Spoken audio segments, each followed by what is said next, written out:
We did it. We've teamed up, and together we've created something special. We are the Idaho Underground Sports Network, and we're changing the game. We're covering Idaho high school sports in a way that you haven't seen before. Together, we'll be providing weekly breakdowns and recaps while helping uncover Idaho's top talents at a deeper level. Trust us, you want to be part of this. Boise Sports Talk, EBC Media, and the Gametime Guru bring you Gym Session. Let's get to work.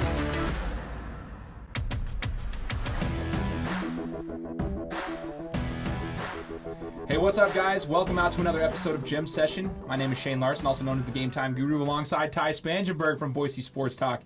Hey, listen, you guys are obviously realizing that we're in a different location. Right now we're at the set of Fish Dawg Productions. Shout out to Brandon Fisher and his crew for allowing us to utilize their studio and kind of work here in a more professional setting this week as we are chopping it up about the semifinals of state football and talking about the quarterfinals and everything like that. So real quick before we get started, Tai, how are you feeling right now? We're a little bit more professional. This is kind of what we're envisioning. I love it. I think this is kind of the goal that we've set out for ourselves to get to this point and to take this to the next level. So I think this is great for us. We're going to get those pregame jitters out of the way and take care of business like we always do. Let's get it. Pregame jitters. I've been doing podcasting for almost 6 years now, and I'm still feeling a little out of my zone. Almost like if you were to go to Ling and Louie's wearing construction clothes, you kind of feel out of place. That's kind of what I was feeling like at first, but we're and of course I helped you out by spicing it up with a tie today. So I was supposed to wear my polo. Yeah, I was working. I didn't have an opportunity. So then I come over here and, as usual, Tai outclasses me. So we're gonna get into business. I wanted to remind everybody real quick too. AJ was up north covering some games this week for us. So he was at the Post Falls Rocky game. We'll break that down for you. We'll get a little bit of the Mountain View Highland game. We'll also be talking about Rigby and Eagle, as well as Middleton Meridian. And then we're going to talk about our predictions going into this week. So let's start real quick with a little bit of what AJ had up north. He kind of told us a little bit about what happened with Rocky and Post Falls, as Rocky basically just dominated it, turned into a run game. Do you have anything to break down from that, from what AJ had told us? Because basically we heard that Gage Tanner was an absolute man-child. Yes. No, from everything that we saw, it looked like a really great environment up there at Post Falls. It was kind of a snow game, and we knew going into that would kind of dictate the play that was had, right? Coming into the game, Post Falls had a really balanced offensive attack. Their sophomore quarterback, Isaac McCown, he's been balling. They've been slinging it, but their run game also has been a key contributor with Jake Bustamante. So they had a really balanced attack going in, but you get 40-mile-an-hour winds coming in, hard to sling the rock. From what AJ told us from being up there at the game, being able to see it firsthand, he said ultimately Post Falls was forced to try and outmuscle Rocky.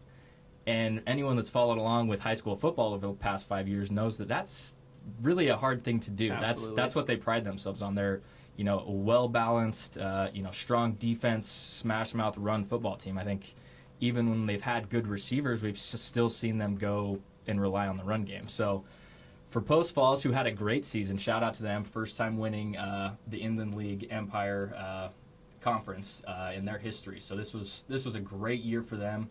And like I said, they got a sophomore quarterback leading them. So hopefully we'll see more of the Post Falls Trojans. But, like you said, Gage Tanner, a.k.a. the landmine, we all know that. AJ has blown that nickname up to, different proportions. But it's a great nickname, and I think this is being described as one of the best defensive performances that we've seen. 21 tackles. Unbelievable, including 5 tackles for loss. So Gage Tanner, shout out to you, my friend. Number one is balling, and I'm looking forward to seeing, not only what's coming up this week, but what's in store for his college career, because I know he's going to have an opportunity somewhere, especially after a game like this. Absolutely. Now, one thing to point out here, the 40-mile-an-hour winds, people might not understand this. So if you watch Ohio State football, I'm going to break down a little college football for you guys. Same concept. This last week in the Midwest, 60, 70-mile-an-hour winds at times against Northwestern. And you even saw the best offense in the country, arguably, in Ohio State, completely neutralized. They had to run the ball, and that's why they were struggling against Northwestern, because stacked 9 guys in the box, and it's just muscle on muscle, and it's like who hits harder and who's going to be playing harder. And so even Ohio State struggled with a 1-7 Northwestern team. That's what ends up happening. But when, like you said, Tai, if you're playing Rocky Mountain, That is extremely difficult to do, and that's any team. Meridian's probably the only team in the state, in my opinion, that can go head-to-head with them and just go muscle for muscle, mano a mano. And unfortunately, Post Falls got the wrath of Rocky heading up north. But shout out to Rocky. We're going to be talking about them here in just a second as well. But I want to move over to the other side of this bracket, which was the other game in this side of the bracket, which was Rigby and Eagle.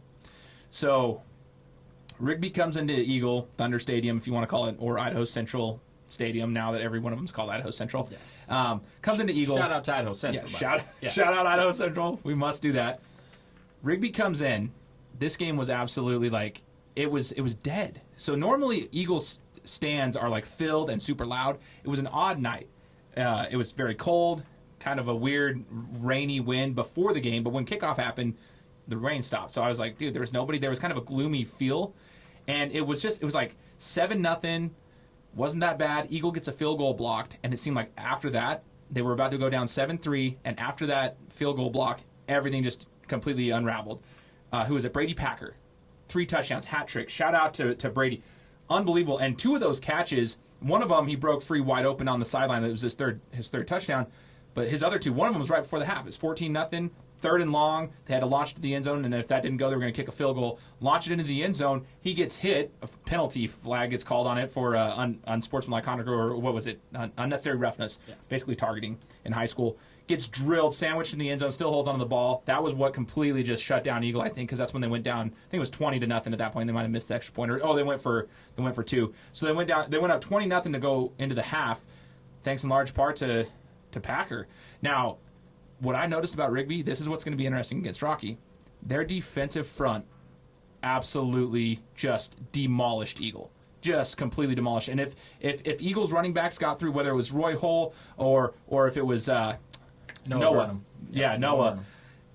Any one of them, they could not get past that second level. If they got past the line of scrimmage, it was within a yard or 2 they were met, and they did not get any push. So Rigby came to ball, man. You came in there a little bit later. You were covering some Boise State games. Did you notice anything when you got there at the end of that game? Yes. No, I've been to many Eagle Mustangs football games, and one thing that always stands out is the energy at Thunder Stadium. It's in the name. It's always electric there. The student section is always showing out. Most parents are there. It's always a full crowd. I show up, and shout out to our guy Lauren Orr and also Brady Fredericks from KTVB. But I show up heading into the fourth quarter, like he said, as at a Boise State basketball game, and I see these 2 leaving, and I could tell they'd been enduring the weather and whatnot, and they were ready to get out of there. But I show up, and what surprised me most was the energy at the field. At that point, I think it was 21-6, may have even been 28-6 at that point. But the energy is what set it off. Eagle, this far this year, had been, defying the odds. They've battled injury, like a lot of teams, but they year after year just continue to lose guys. Yeah. So for them, what I've been impressed with is their ability to just fight and persevere, and to show up there and kind of be able to read that energy right off the bat, kind of set it all. And then I made my way over to the Rigby sideline. Mm-hmm. Any media member knows that typically the losing team, you don't want to be on that sideline. You want to go to the other side. So I made my way to Rigby's sideline, and this is something that impressed me from them in the state championship last year. Is just their focus, their energy. All eyes are on the prize. It starts with the head coach, ends with even the head coach's father, who I'm blanking on his name now, but I've gotten a chance to meet him a couple times now, and they're all just super focused. They seem disciplined. They don't make the mistakes, the mental mistakes late in the game that, and that's what sets them apart. That's why they're in state championship contention every year. You mentioned their defensive line, Jacob Womack. He's an absolute unit on that defensive line. He's been balling. Going into their secondary, they got Jack Bordero. He's been balling. He was a player of the week for us a couple weeks ago with a 2-pick performance in the first round of the playoffs. From top to bottom, they just managed to stay so well-rounded. Quarterback Luke Flowers, we haven't even mentioned him yet. He played a near-perfect game. Absolutely. He controls the tempo. He can sling it. And something that I love, if you have a good receiver, it's okay to force it to him.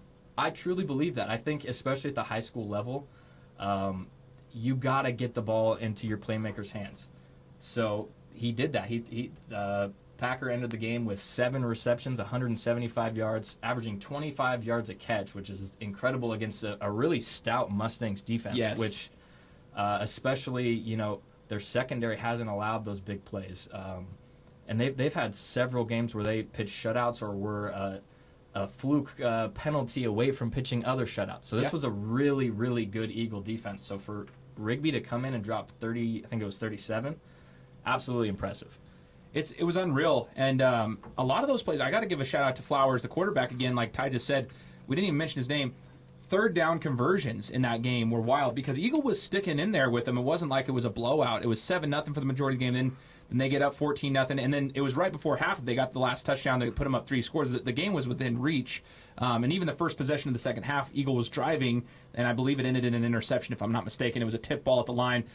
Their line was just unreal, but the quarterback play on 3rd and longs over and over and over again, just finding his receivers and forcing, if you will, to put it up in their playmakers' hands, which is what I think you've got to do. Yeah. And they were making plays. And that's why this semifinal match with Rocky and Rigby is going to be insane. And we'll get into that in just a second. But my goodness, Rigby, shout out to you guys. I love their fan base. They travel well. And I was telling Brandon Walton, another journalist here in the Valley, I was saying, man, like, Rigby should just get a hotel or an Airbnb and just stay here for 3 weeks because they might be on their way to a state championship, man. By the time I got to the game, there was more Rigby fans than there were Eagle Mustang fans. Yes. Which is absolutely incredible. That's a 4.5-hour drive, and like we mentioned, the weather wasn't ideal. So that was a testament. And hopefully these SIC teams take notice of that because just because the weather's bad doesn't mean there isn't still football to be played. So you got to stick it out for your team.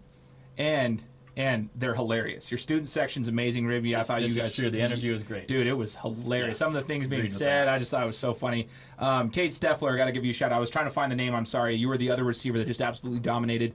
I know Brady Packer gets the highlight there with the 3 touchdowns, but Kate Steffler also had multiple third down conversion receptions, 3rd and 13, 3rd and 12s, that kept drives going when they needed to just keep hitting those body shots. So shout out to Rigby as you guys move on to the semifinals. Now let's talk about over here. We had Mountain View taking on Highland. I'm going to take some credit here real quick.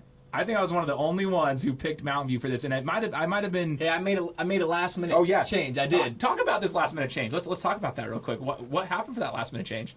Well, as many of you have probably seen on our page, we're not afraid to chime back when others chime at us, and I think to an extent that's a good thing.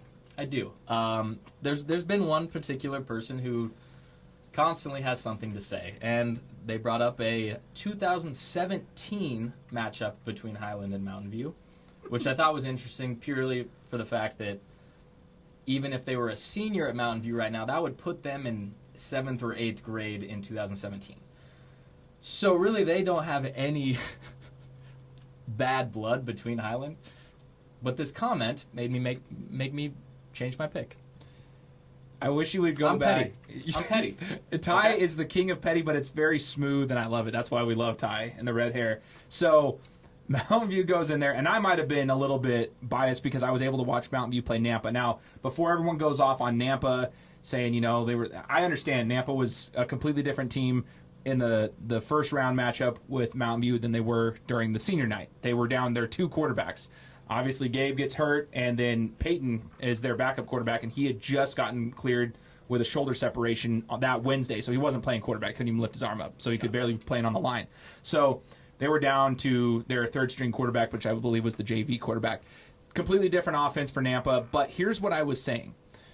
Mountain View came out in that game. The Nampa defense didn't change. It was a Nampa offense. And what I noticed in the first quarter specifically was Mountain View's ability to move the ball against that Nampa defense and do it quickly. Because they came out with a hurry-up. Dawson Wall, Makai Patwell. I mean, we're talking... remind me the running back's name. Valentino... Valentin Gomez... Sorry. Excuse me. Sorry. Ricks. Valentin Gomez Ricks. Gomez Ricks. It's a mouthful. It is, but you guys were absolutely dominating, and that's what I was trying to explain. I was like, dude, it just seemed like a different Mountain View team than I'd seen before. So I think I was a little biased because I was able to watch them play Nampa, and I was looking at their offense specifically against that Nampa defense, and I was just so impressed with Dawson Wall, his progression from game 1 and even of last year, all the way up until when I saw him against Nampa. So I was like, no, dude, this guy's clicking. He's hitting his passes, and he's getting it done on the ground with his own feet when he needs to move, and he's getting it done through the air. And then they have a run game that's surprisingly just attacking. Their defense has always been solid. And shout out to their O-line as well. Keegan Hansen, U of I commit, along with a couple others. I mean, they've been doing this for a couple years now. So this is nothing new. Smash mouth football for them as well. I mean, yeah, dude. That's what they do. And they were playing in a dome, which... Ty, what's your opinion? Should the Treasure Valley have a dome? What's going on? What's your thoughts on that? I'm really excited to cover the state championship outside in 2 weeks. It's going to be nice and warm, baby. These hands will be moving real slow. Can't wait. I'll tell you guys what. It might sound like it's not hard to hold your phone up to do highlights, but when your thumbs can't move because it's so cold outside, it actually trying to find tags and not only that, your phone freezes up. It's great. I mean, that's even better. Yeah. It's like restart. Okay, cool. Touchdown maps and your phone freezes. That's great. It's first world problems that we have, but Mountain View goes into Highland playing in the dome, no issues with weather, and I just thought, man on man, that we're talking power, like strength on strength, it was going to be a good game. I thought Mountain View had a shot at it, and they did. I mean, it was shout out to Highland. Highland is a solid team this year. It's not like they just buckled. No, they won their league. Rigby didn't win their league. Highland won their league. So this was a tough Highland team, and to go beat them in Holt Arena, I mean, this was the same moment. And shout out to you, because yes, you did call that. You had said, almost multiple weeks in a row now, like, hey, watch out for the Mavs. They seem to be clicking. They seem to be clicking. Each week I'd get that message, and I'd be like, well, I don't know quite yet. They're so hurt. I don't know. But I mean, they're down to their backup JV running back, and they're out here winning state quarterfinal football games. Absolutely impressive. And he's doing very good at that, too. It's not like he's just managing a game. He's doing great. He's making an impact. Yes. So, shout out to the Mavs. We weren't there. We didn't have, our guys there to cover it, unfortunately. But we saw, Dawson did a great job, obviously. Valentine did a great job. Mackay Patwell did a great job. Everyone is, and then the offensive line. The defense is always killing it. You guys are doing amazing. The linebacking core is incredible, which is why we're excited, beyond excited for this matchup, this rematch against your crosstown rival, Meridian. But before we get to that, did you have any things to point out for the Mountain View game against Highland? I mean, we weren't there, so it's kind of hard for us to talk about. We apologize, but I feel like 3 out of 4 games that our crew covered, I feel like that's pretty good odds. And shout out to MVHS Clips on Instagram, because he provided. He wasn't at the game, but he was able to provide some in-depth updates on the game. Able to tell us that Mackay Patwell had 2 touchdowns, and that Valentine was out there getting the game-winning touchdown with 22 seconds left. So. Shout out to him. He's been grinding all season. So, heck yeah. We got a couple more announcements for you guys at the end of this as well, so stay tuned in regards to what the future of this network will be like and what we need from you guys. If you're content creators, we'd love to be working with you guys. So let's go over to the other quarterfinal matchup, Meridian Middleton, another rematch. It was a lot closer than it was the first game that they played. Yes. But there's a funny storyline that came from this. And if you remember, AJ had actually mentioned it in a chat, and it was Meridian doesn't give up real touchdowns. So that was kind of the controversy. If you guys didn't catch that, Middleton had a touchdown. Meridian's team has only given up, I believe, 2 touchdowns this season on defense, if I'm not mistaken. It was the Rocky Hail Mary. The first game of the season, Eagle had a touchdown on them, and I'm not sure if anyone scored on their first team defense.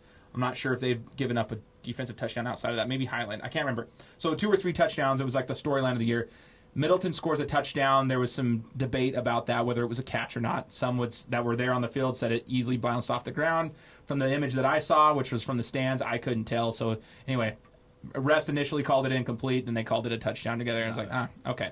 So Meridian wins 18-6. It was like 6-6 for quite a long time. We heard that Middleton controlled the ball the entire second quarter, which is basically what you have to do against Meridian. You're going to have to get the ball out of their hands and try to eat the clock, which is what Middleton did. Ultimately, Meridian's just better. That's just what it comes down to. Zeke has decent game, but their running back core at Meridian is insane. Their running back core, you got Del Rio, you got Byington, is it St. Michael or St. Mitchell? It's Luke St. Michael. I apologize I always get it wrong because of the way the last name's spelled, but there's now 3 running backs that at any time can just go off. That's dangerous. Then you have Zeke Martinez, who when he squats down at the line, you can't even see him because he gets so low, you can't even see his helmet above the center's helmet. So you don't even know where the ball is going.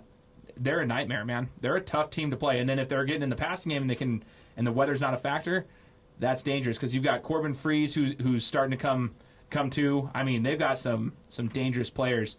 Is there anything you want to chat about this Middleton Meridian matchup? You know, I was a Middleton critic this year. My first sample size was that first Meridian Middleton game, 56-6 outcome, I believe, was the final on that one. And just the lack of fight is what did it for me. Now, we saw them improve throughout the rest of the season. They won some games, and they won a really important one in Lewiston. We talked to Coach Ward 2 years ago, and he had said, I don't remember the last time a team went and won in Lewiston. Well, it happened back-to-back years since Coach said that, which gave me back-to-back years of missed picks, but that's fine. Thanks, Jason. But shout out to them. I mean, they took care of business. I think other teams are going to, especially this week. I think that we see Mountain View try and control the clock. I mean, you have to do that against them, and then hope that your defense or that your special teams can go get you a touchdown. That's the only way a team is going to beat Meridian is if they control the clock and get a break on the other facets of the game. Sure, an offense can score touchdowns, but to beat the top team in the state, you have to get a special teams touchdown. You have to get a big defensive turnover at a crucial moment. I mean, against this team, unquestionably, this is the team to beat, the Meridian Warriors. I think everyone in the state, maybe outside of Rigby fans, might agree with that. Oh, yeah. And that's a testament to Rigby fans, again, because right now, they're still the team to beat. We've got some great matchups this weekend. Holy cow. The double M's and the double R's, Rocky, Rigby, Mountain View, Meridian. I mean, oh, wow. This is, you can't make this stuff up, really. I mean, this is, you get your crosstown rivalry with Mountain View and Meridian, and then you get really two of the best programs over the last 5 to 6 years facing off, not in the state championship. Yeah. That is incredible. I'm hyped. It's wild. And what's interesting about these semifinals, Ty, is the fact that, like last year, we kind of knew, because of what happened with Highland and Rocky earlier on, we kind of knew that Meridian Rigby semifinal was, everyone was calling it, well, that's the state championship. That's no disrespect to Highland, but like, we kind of knew the winner of that was the state champion. Well, this one, any of these teams could literally win the state championship if they're clicking, right? So it's not like these semifinals is like, oh, Meridian Mountain View, winner of that is the state champion, or Rocky Rigby is the state champion. No, it's like, we got to get through these two amazing games, and then that's going to be an amazing state championship. So we're going to break these down real quick. I want to make sure that you guys let us know what you guys thought about the quarterfinal matchups. Leave us a comment about what you guys thought, whichever team you guys were supporting, whichever games you guys were at. Let us know. And I also want to remind you guys that if you want to work with the network, okay, Ty, myself, AJ, Cherry, D. Wise, we've got Meyer, we've got Sam Buffington, we've been working with MVHS Clips. There's tons of people we've been working with on the network. If you guys want to help cover some basketball games and some other sports with us, maybe it's a school you go to and you want to get some experience behind the camera and help us with some social media coverage, let us know. We would love, DM us. We would love to chat with you guys because we want to expand our coverage, but we want to help you guys do so as well. That's why we call it a network. It's continuing to grow. It's been really cool to see the growth the last year. Just seeing the content creators out there that want to be part of it. So look at our setting now. The growth is incredible. Again, shout out Fish Dawg Productions here in Boise for allowing us to use his awesome podcast studio. Real quick. Yes. While we wrap up quarterfinal action, I don't know if the camera will be able to see this, but I'm gonna put this up here on the camera. So our top 4 teams going into our preseason power rankings were as follows: Meridian, Rocky, Rigby, Mountain View. Oh, I do just want to point out that those are the 4 teams remaining. Also, really? Owyhee made state, and so did CUNA. So. I remember that being We had a few things correct. We're continuing to grow, but we do know a few things. So keep following along. I do recall the Owyhee and CUNA debacle. People saying that we were just loving on those guys too much, this and that, because of media days. Not like that did help us understand who the programs were, but that's a good thing. That helped us put them where we had them because we saw them. Yes, correct. We saw their size. We saw the attitude. There's so many things that go into this, and everything changes week to week. I mean, Mountain View making it here is honestly miraculous. They have been so bruised up. It's incredible. But going in, I mean, it's Mountain View. Yeah. They're an established program, even with first-year head coach. Everything was still in place. Here they are. Absolutely. Insane. So we might know a thing or two. We're not always saying we're always right or anything, but we do kind of know. We're not just a bunch of knuckleheads. We take this seriously. We have AJ's fun a with knucklehead, but we like him. We love AJ. Shout out AJ. Let's get into the semifinal discussion. So this week, just so you guys are aware, Tai will be over at Rocky and Rigby getting that coverage for you guys, as well as DYs. And then I will be over at Meridian with XDS, Cherry, and I think, XDS and Cherry helping get coverage for Meridian Mountain View. So we've got it covered. So stay tuned on our channel on Instagram. If you guys aren't already following us, make sure you're on there. I would hope you are. Just follow at Idaho Underground Sports on Instagram. Let's talk about Rocky Rigby. We're going to talk about this big-time matchup. Man, the weather's going to be cold, but I don't know if there's going to be any additional, I guess, wind or rain or snow. It might just be cold. What are you looking at? It looked like it was 35 degrees is the high, so love to see that, but it didn't look like there was I'm not a weatherman, and usually the weathermen are wrong, so hard to say. But it didn't look like there was any precipitation in the forecast, but it's going to be a cold one.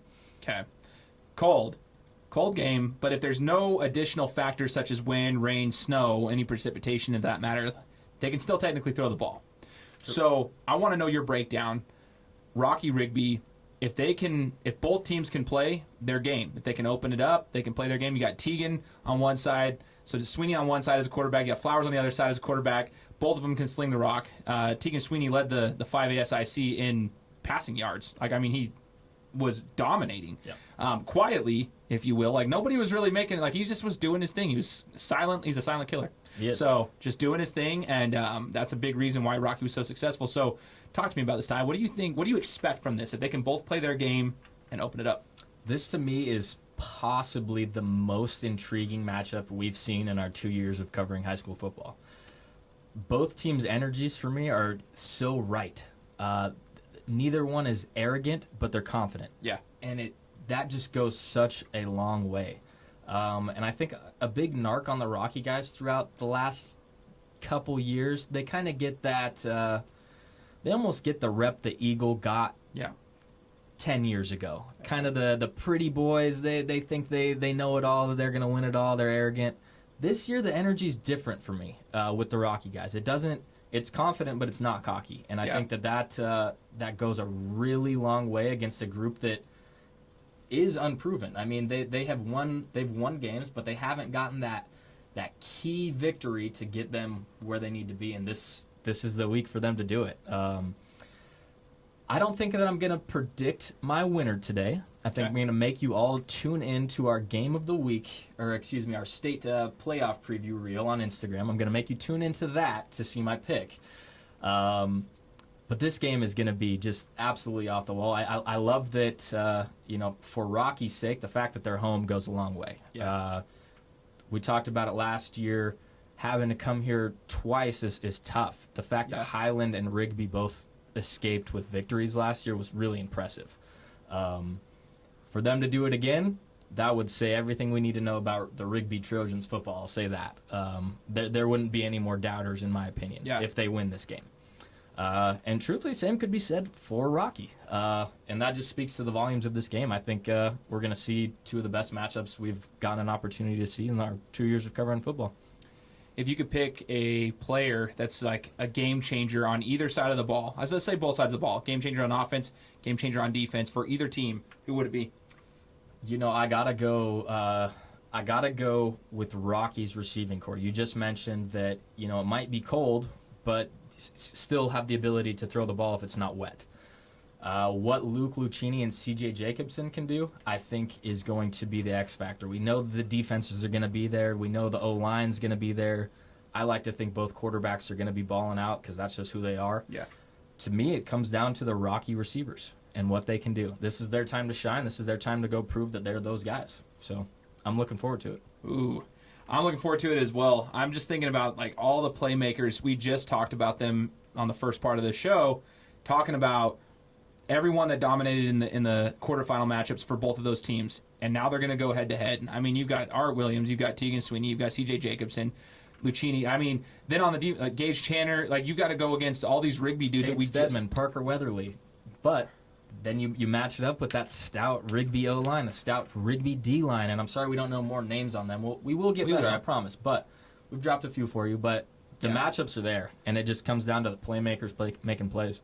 Dude, I apologize, but if you're watching this from Rigby, number 8 on your guys' defensive front who had the club on his hand out there with one hand balling out. Now, he wasn't hitting. Some people are like, it's not fair when they got a club because they can hit with it. They're not supposed to hit with it. You were out there just doing your thing, tipping passes, it was unreal. Like, this is going to be, it's going to come down, like, it's not going to be a blowout on either side. I think it's going to be a very hard-hitting matchup, and one that, like, neither team can just overlook this game.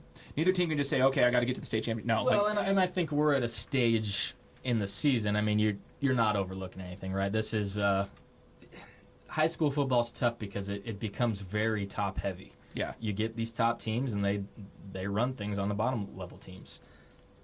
There's no more bottom level teams left. Yeah. There's no more sleeping. There's no more, thinking you're going to get a cakewalk. And I think all of those teams know that. I'm just excited. I got goosebumps thinking about it. Let me tell you why I said that. And this is a shout to Rocky. I'm gonna tell you why I said it, because last year I was at the Rocky Highland game.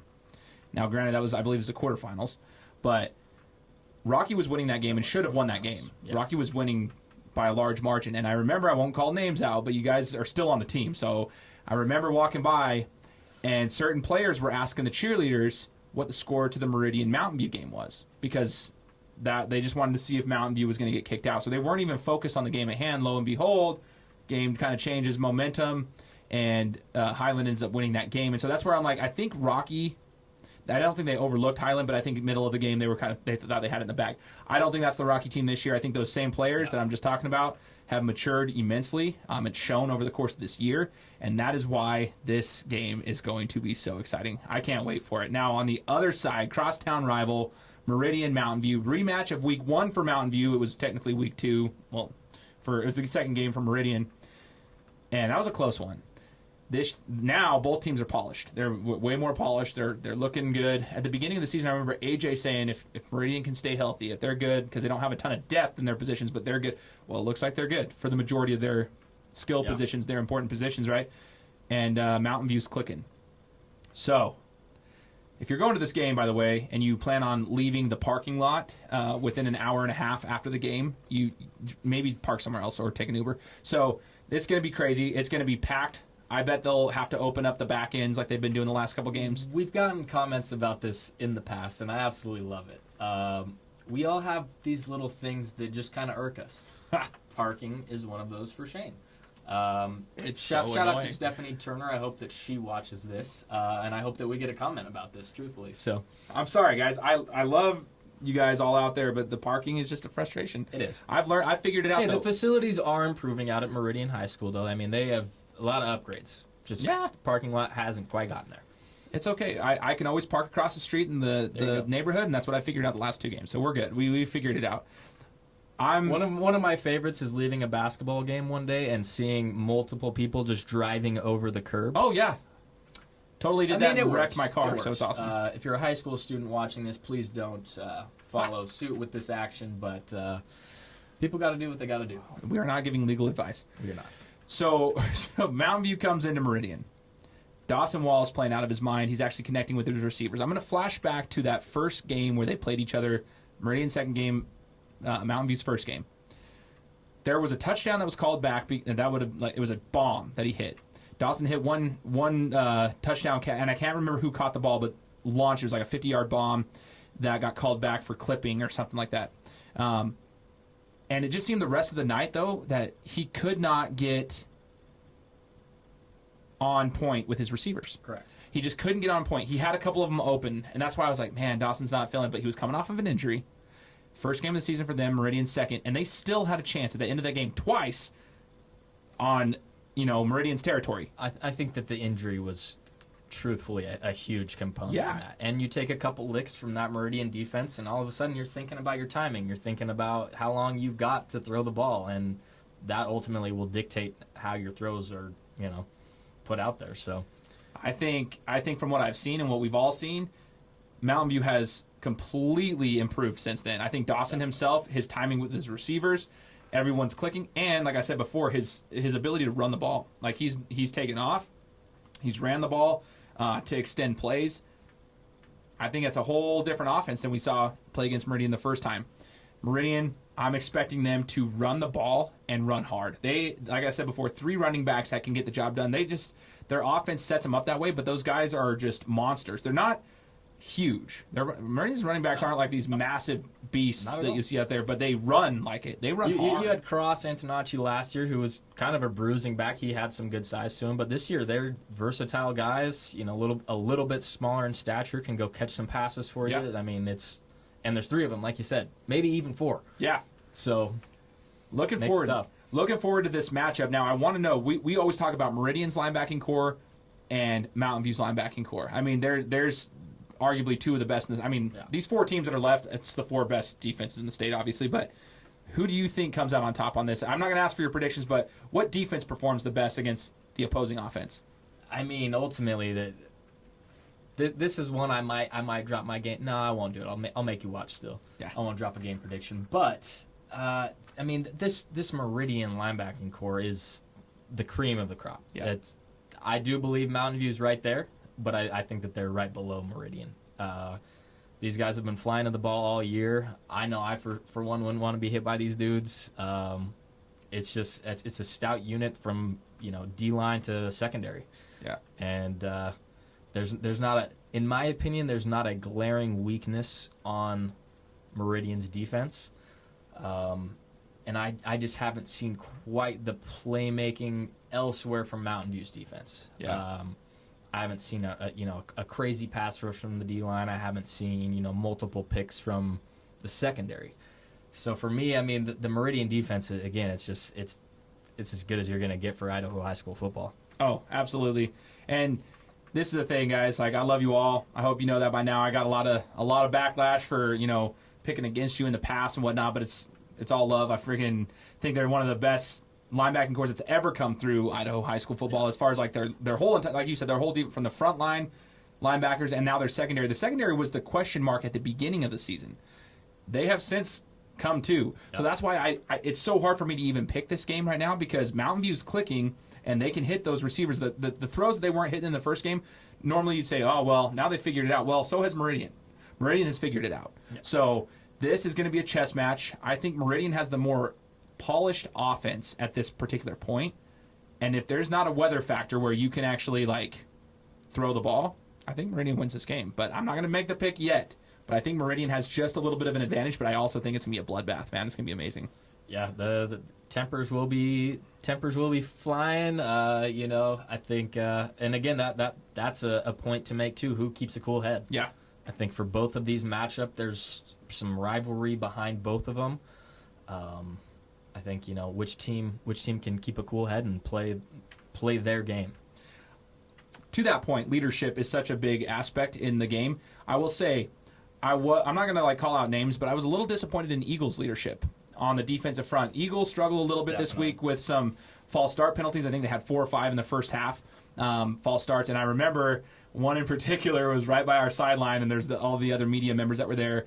It happened. One of the defensive ends goes off sides or whatever, and the whole entire defense just finally just blew up. Watch the ball, watch. Everybody's saying the same thing, screaming at their player. You could feel it. Guys were, pulling each other back, saying something after each play, and that's just, unfortunate. Because this was a well-conditioned Eagle team. Yeah. It was. And that's the thing, though, with leadership, that's what's going to take you into these big games. And I think that Meridian has great leadership, especially on the defense. Well, all around, they got great leadership from the coaching staff all the way to their players. And that's the same across the board. I feel like Rigby has some amazing leadership. Their players are all, they're competitors. They'll talk, but they'll also keep a cool head when they need to. Rocky, they can chirp a little bit, but they earn that, in my opinion, because they get it. But they're good leaders. And in Mountain View, man, this is good leadership, good football, and I couldn't be more excited for Friday night. I'm this is the most excited I've been about football coverage in quite some time. Yep. I would say dating back to last year's semifinals. I mean, I think you get down to these Final Four, and it just things kind of change. It just it's a different feeling in the air. I'm excited to get onto the field Friday night and feel the crispness in the air. No one's going to be talking. It's going to be cold, and you're just going to feel that state football energy. I'm excited for it. Oh, absolutely. This is going to be a fun one. So make sure you guys are tuned in. Follow our Instagram channel at Idaho Underground Sports. We'll be there. make sure you follow Tai on Instagram at Boise Sports Talk. Tai has just now been given the credentials to cover Boise State basketball, men's and women's. So if you haven't already followed him, he's hit 11,000 now, right? You just hit 11K. Hit Baby. 11K. Yes, sir. Let's go. So Yep. Tai hit 11.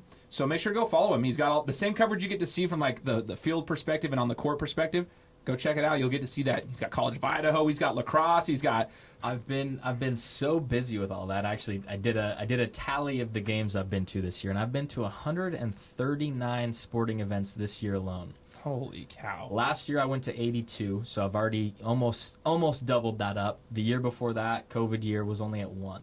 So the growth for me is just crazy. But haven't been on the show for a little while, and that's a big reason why. But glad to be back. Oh, this yeah. has been a great episode, and It's been a blast, excited man. to spend some more time with you on the hardwood this winter as well. Let's get it. And if you guys remember, as we're wrapping this up, we want to expand our coverage. We're going to be providing you guys with some basketball coverage from the boys and the girls side of things. But if you want us to expand into different divisions, 4A classifications and so forth, we need help. And that's what we're asking for. We love working with the sponsors. So if you want to sponsor us, come talk to us. We have packages open. We've got the reach for you. And if you guys want to be content creators and help us expand that reach, come talk to us. We're all here for the network. We want to help you guys the same as what we're doing here. We just want to make sure we're branching out and building the network the best that we possibly can. So on behalf of Tai Spangenberg from Boise Sports Talk, I'm Shane Larson from the Gametime Guru. And this is Jim Session. We'll be coming to you next week with another one. Take care.